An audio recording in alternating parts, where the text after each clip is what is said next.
And what is going on, you guys? Welcome back to another Predator Hunting Grounds video. We are covering update 2.19, and again, guys, I am so sorry for being late. As you guys can tell, I have moved and I'm in my new place, and it took a little bit longer than expected. So, not to mention, I was trying to, give it a few days to play a few matches, and there were some times where I wasn't able to get into matches, and I had to really kind of do this on privates and by myself. So. But that's good because there's a lot of new players and there's a lot of new stuff and there's a lot of new things to talk about. So without further ado, let's get right into it, you guys.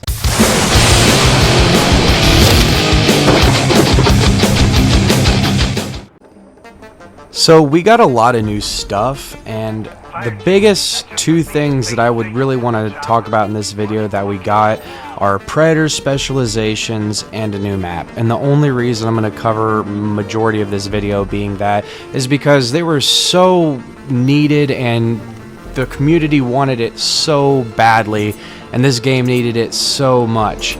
I feel like the Predator Specializations make it a lot better for Predator players to at least feel more comfortable to combat and be able to say, you know what, it's at least better that I have an extra little buff that gets me through the endless rounds of fire team and their, grenades, grenade launchers, missiles, snipers, anything that can make a Predator's day a living nightmare.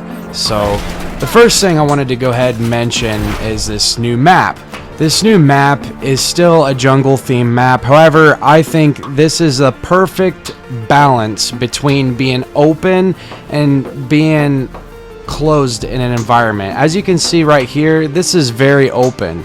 But even for the Predator, if he's even trying to even conceal himself, he has a few areas to go right here, and you're gonna know he's around. Now, mind you, with the special Predator Specializations, that might make things a little bit more interesting, and of course things are gonna go one way or the other, you know what I'm saying, just depending on the player and stuff. But I think this map is the best map for being able to fight the Predator and fight the fire team and feel like, it doesn't matter. Because I feel like on backwater for Predator players, there's certain strategies that you have to do to be able to conceal yourself. You can't just run in, you know what I'm saying?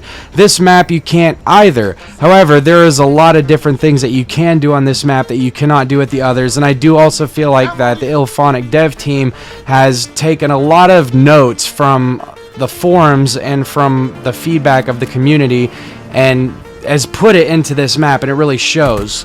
Now, one thing that I have noticed, and you guys will probably be the first to say this, is that there are a lot of ammo crates on this map, and that could make it a little bit easier for fire team to stay alive. However, these ammo crates are in the same places at all times, and it's going to be pretty easy to get to memorize these, and I'm sure that the Predator over time, if he just goes at one or the other, because fire team's going to either hunt the Predator down or, they're going to go and do mission, you know what I'm saying? They're not just going to sit there. So the Predator's going to have a choice to make. He's either going to blow up some ammo crates here and there, he's going to take them all out, and whatever you want to do.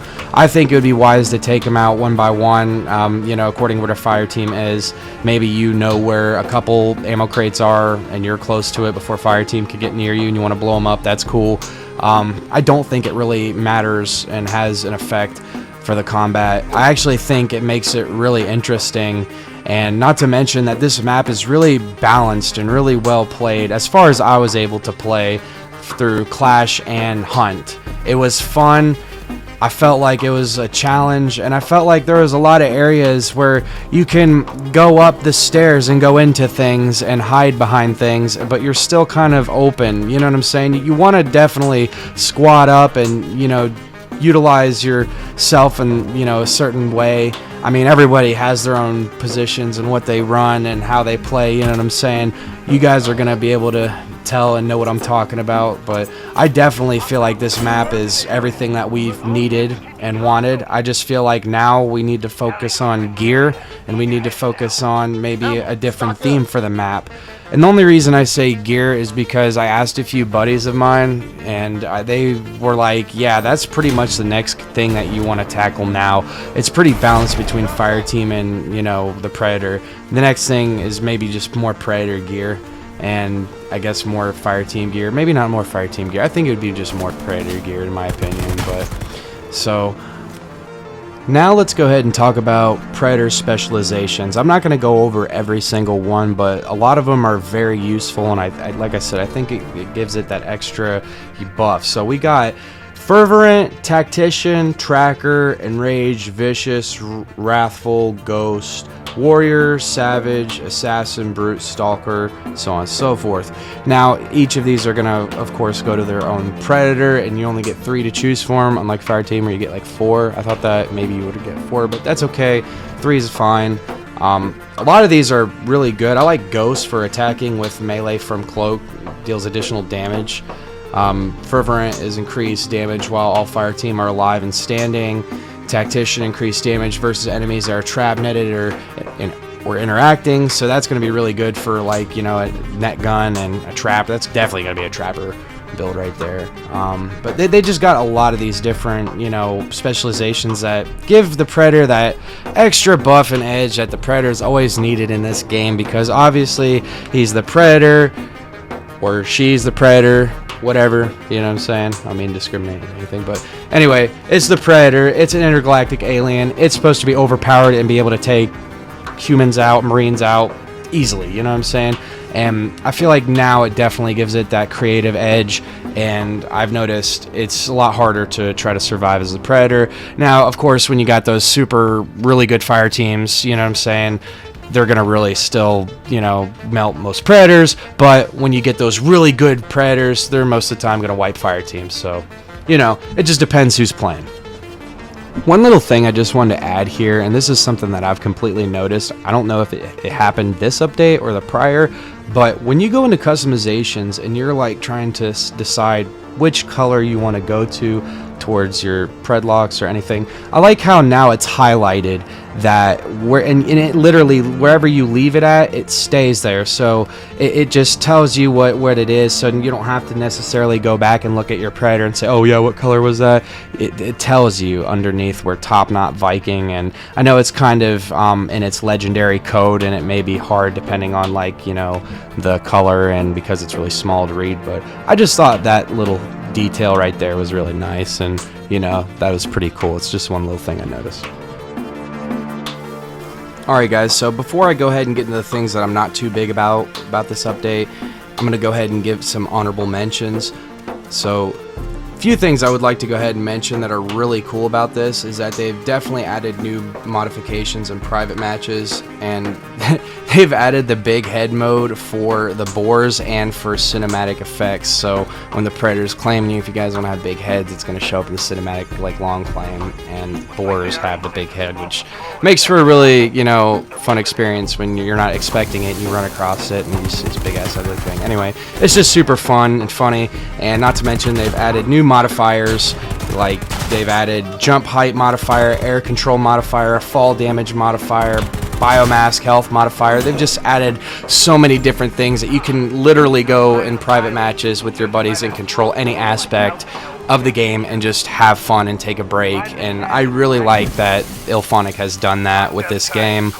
Not a whole lot of games do that, and I like how this game's done that, and I definitely wanted to give it that honorable mention because they have been actually working pretty hard during this whole thing, and despite a lot of their failures and a lot of their things that they have not gotten right, there's a lot of things that I don't think a lot of people go and mention and go and say that they have done correctly.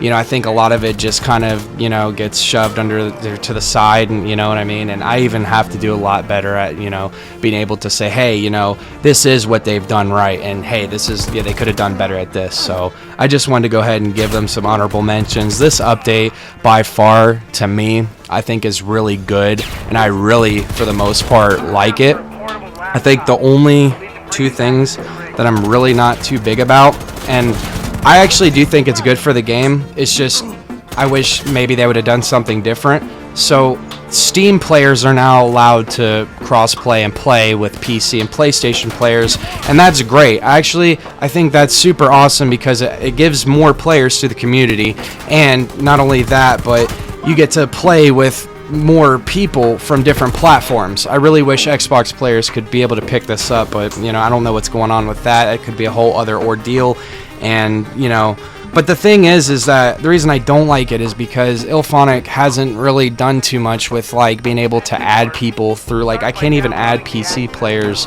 without going on Fortnite and using Epic, you know what I'm saying? So I don't know how I'm going to be able to add Steam players, and I guess I'm just going to come across them in pub lobbies. And the reason I don't like that is because, well, I can't really get into a game, and I know that I've moved to a different location and a whole lot of things have been going crazy for me, but I've had my Wi-Fi set up, and I even have a LAN cable set up, and I've done tests a few times. Unless if I have my LAN cable hooked up, 9 times out of 10, I cannot get into a pub match at all. It being Clash, it being, Hunt, or, Fire Team, Predator, whatever you have it. Most of the time I've had to go into privates, and even then I've had problems, but, I've had to do some things, and there was some times where I was able to get in, and I understand it's just probably a server overload. I think that just needs to be fixed and worked on a little bit better. I'm not the only one that's experienced this. I've seen a ton of people, have different experiences with this, and I just wish before they've decided to say, hey, we're allowing Steam players to come in here, we've already fixed the problems between PC and PlayStation players, because even our connections and being able to add my PC players, it's just not that great, you know what I'm saying? So now we have Steam players, and we're not really, I guess I'm just saying we're not ready for it. I don't know. That's just my opinion, though.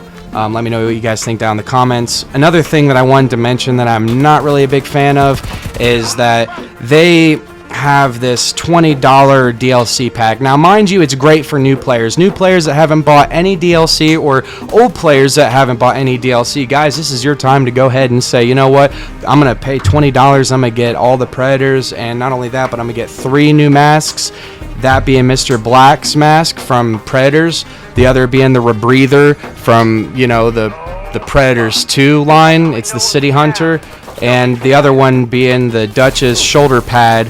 I forget what the Predator is, but it's Dutch's shoulder pad mask, and I actually wondered if that was ever going to be an available mask, and they do have that, and that's great.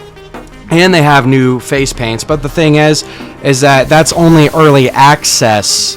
Everything else is stuff that we already have. So people that wanted new DLC, I guess if you want to pay $20 for 3 masks and 6 paints, you can do that. And I'm more comfortable with waiting, but I just got news from Dark Island, aka Snippety Island. He said that the early access, I guess it's super early access, because they're gonna only be available for everyone for free in December. So in other words, unless if I go ahead and buy this $20 DLC, even though I have all the Predators, that makes it $20 worth. If I want those masks and paint right now, I have to pay $20 to get it. And if I want to not, and I just want to wait until it's free for everyone, that I have to wait 7 months. I have to wait till December.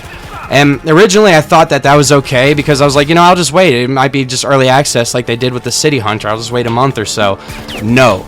He said December, and that's 7 months. That's super fucking early access. You know what I mean? Like, I don't know. I'm kind of in that limbo state where I'm considering buying it, but I don't really want to buy it. I do not think that's worth it, and I encourage the rest of you guys to kind of, maybe decipher whether it's worth it or not. And I'll go ahead and give it to you.